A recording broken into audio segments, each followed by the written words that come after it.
আকাশ হতে চোখ রাখছে বঙ্গবন্ধু স্যাটেলাইট।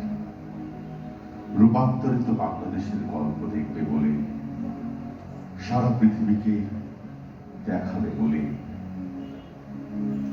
উত্তরে আকাশের সমান উঁচু হিমালয়, দক্ষিণের সমুদ্রের ডাকে সেই পাহাড় থেকে নেমে আসে গঙ্গা, ব্রহ্মপুত্র আর হাজারো নদী।